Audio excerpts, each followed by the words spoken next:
Hey, fourth graders. Today we're going to be doing some line plots, and I think that you're going to like them because they're kind of fun. You did them in third grade. They're going to be a little bit harder in fourth grade because they're with fractions instead of just whole numbers. Okay. So we are doing page 355, 356, and then homework 7-7. And it sounds like a lot, but it's not because we're going to be doing a lot of it together because we need to. Okay. So don't get worried that it's going to be a lot because you're going to be just fine. And Mrs. Hagen's going to cross things out occasionally. Okay? All right, here we go. Let's start up at the top. Right here in this section. It says a line plot is a graph that shows data using a number line. Mateo wants to bake raisin bread. He has several recipes that each make one loaf of bread.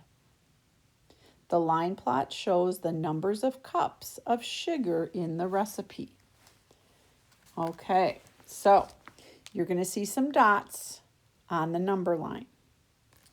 My first question is, what does this line plot show? So if I look up above in what we just read, this line plot shows how many cups of sugar are in the recipes. So when I look at all of the dots, each dot is a recipe, okay? And they all have different amounts of sugar. Some of them have the same amount because you can see that some of the fractions have more than one dot, but they're all different recipes, okay? And it said, my other question is, what does the dot above the 1/4, so when I look at 1/4 and I see one dot, what does that mean? Okay, and the answer is that stands for there's one recipe that has a 1/4 cup of sugar. Okay, so each dot is a recipe. So just remember that because we're going to need to know that for below. All right, let's look at number 1. How many recipes for raisin bread does Mateo have? So when I look back up here, I remember how we talked about each dot is a recipe. So if I look at the number line, I need to count all of the dots to see how many recipes, different recipes that he has. So can you count all of the dots? And then write that on this line. See if you can write that down before me. Count your dots. And then the label would be recipes. Okay. All right. Did you get 12? Awesome. I bet you did. Question number 2. How many of the recipes have more than 1/2 cup? So remember, you see my fractions along the bottom. Okay. I have 1/4. I have 3/8, I have 1/2, I have 5/8, I have 3/4, and then I have 1 whole. Some of the fractions don't have any dots, so there aren't any recipes with that amount of sugar. So look at what they said. How many recipes have more than 1/2 cup of sugar? Well, I can see that 1/2 is right here. I'm going to do a little highlighter there so you can see that. 1/2 is right here. How many recipes have more than that? So I'm not going to count the 1/2 dots, but I'm going to count all of the dots that are above that. So I need to count the 5/8 dots and the 3/4 dots. Okay, so do that first. Count how many dots there are that in the green there, because we want to know how many have more than 1/2 cup of sugar. Okay, write that down on right here. Okay, did you count your dots? All right, did you get 7? So you can see that all of those recipes have more than 1/2 cup of sugar.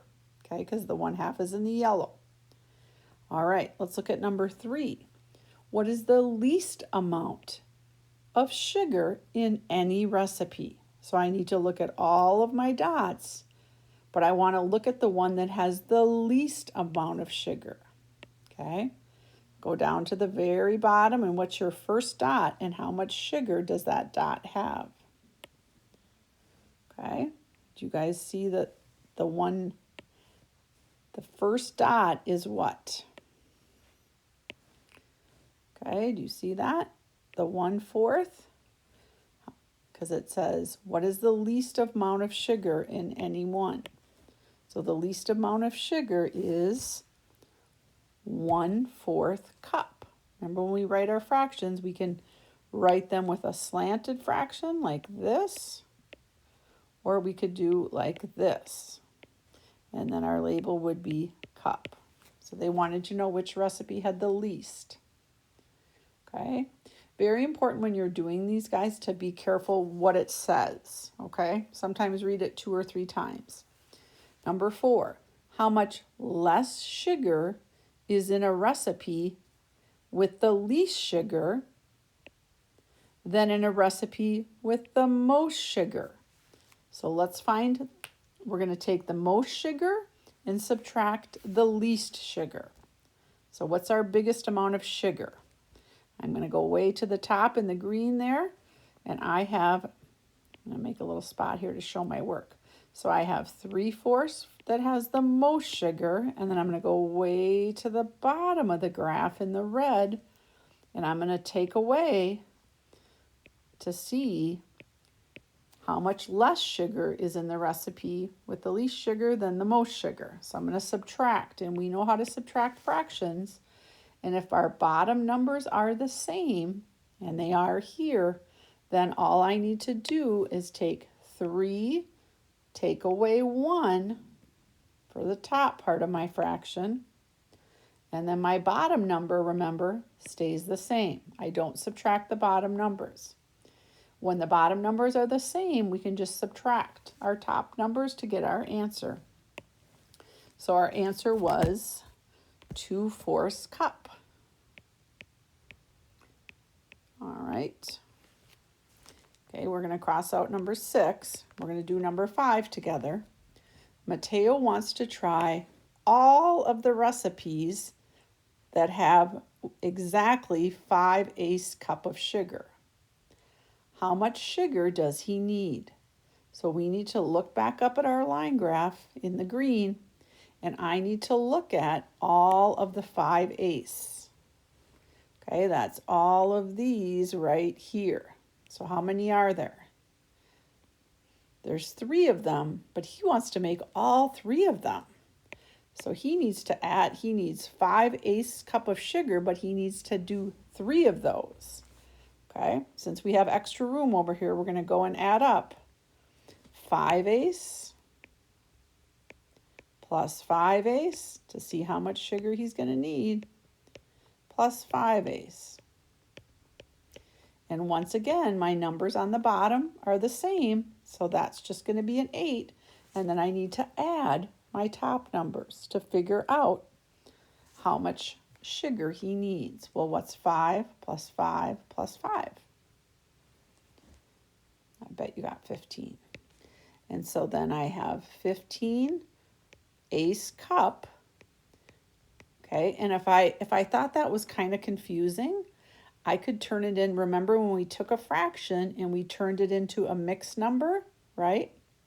So we did 15 divided by 8. Do you remember that? Okay, so you could turn it into a mixed number too to help you.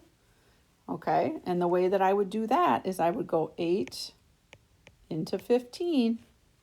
Well, I can't fit 2 8s in there, can I? I can only fit 1 8.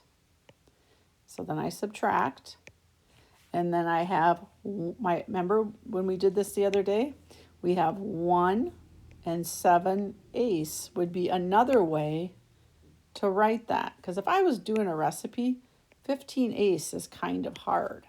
So I might change it into a mixed number and say that would be 1 and 7/8. So I do 1 whole cup, and then I'd have to do 7/8. Okay? Just another way to write it. All right, meet me on page 356, guys. All right, guys, we have more line plots, okay? But the fun thing is that you actually get to put the dots on the chart. Okay, so we're going to start reading right here. Oh, how cool is this? We have a my in our classroom. I bet she's going to like that. My cut up strips of colored paper to make a collage. The lengths of the unused pieces are shown in the table. This is the table right here. Okay. We need to take the data from the table and put it into a line plot. It says make a line plot.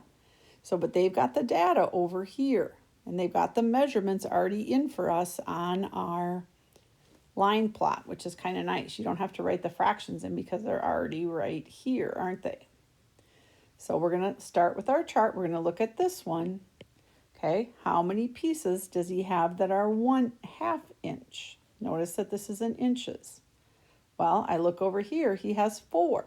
So I need to go over to the 1/2 and put my 4 dots. It's kind of fun, right? So you need to finish. I don't want to do those with you because I know that you can do the rest of these by yourself, okay? And remember, you might not be using some of the fractions, okay? There might be some extra ones there that you're not going to use. Okay, like I see this one right here that says 1. There is not a fraction over here. So remember, you might not have dots by certain things. If you want to do different colors on your dots, you can do that, okay? And then let's look at number 8. My place the shortest pieces in a row, end to end. How long was the row? So what are my shortest pieces? Well, it's the ones right here that we just did, right? Because we started at the 1/2 right here. So how many of those did she have that were 1/2? Because those are our shortest pieces. Well, she had 4, didn't she? So if she puts all of those 1/2 inch pieces together, how many inches will she have?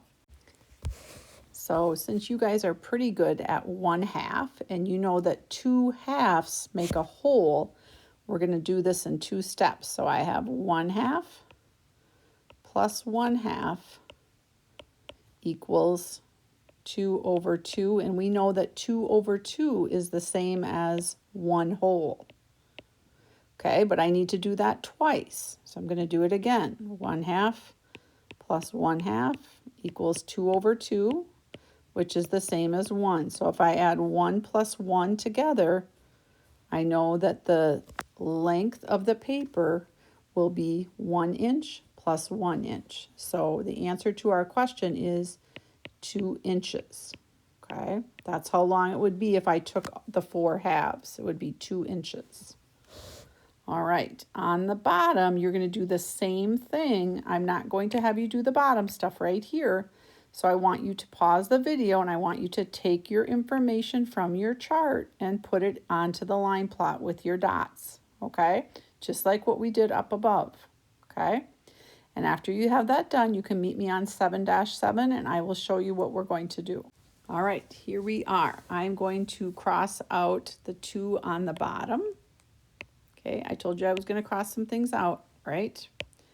So I'm going to cross out these 2, okay? And you guys are good at taking the data from the table and making your dots. Looks like they already did one for you there, didn't they? So put your dots on there, and then I'm going to have you do question number 2, which says, how many students did Tyler ask in all? Explain how you know. Okay, well, I'm just going to give you a clue there that Tyler up here, he's doing a survey with his friends. He asked his classmates the distance in miles from their home to their school. The distances they named are shown in the table below. So they want to know how many students did Tyler ask? Well, here on my chart it says number of students, and then this is what they said where they lived from home. So when you get to question number 2 down here, you're going to need to add up all the students that he asked. Okay? Ding, ding, ding, right? And then meet me on the back side. We're just going to do a couple on the back when you're ready. You can pause the video right now if you want to finish this page first. All right, here we are on the the very last part today, and the only thing that I really want you to do on this page is I want you to do this section right here. Okay, so you don't need to do these, and you don't need to do this. Okay, remember when we're adding fractions, if the number on the bottom is the same, that means that I can just put my 9 down and add my top two numbers. Okay, when the denominators are the same. Remember, our numerator is on the top, big word, right? And our denominator is on the bottom. All right, let's look at the next section. This is where you're just telling which fraction is bigger. So you're going to be using your greater than, less than, or equal to. And remember, if the bottom number isn't the same, we need to do our cross multiplying, don't we? So we need to go 10 times 2 is 20, and then 3 times 9 is 27. So which number is bigger? So I go alligator mouth towards the bigger number. Okay? And it looks to me like all of these you're going to have to cross multiply. Okay? Because the bottom numbers are different. So if you don't want to put the x through like this, 8 times 3, 5 times 5, if you want to do it that way, you can just put your sign either on the top, that might be good. So like 8 times 3 is 24, 5 times 5 is 25. That means I know that 5/8 is bigger. So I'm going to go like this. So if you want to put your x there to help you, just put your sign up on top. All right, good luck today, guys.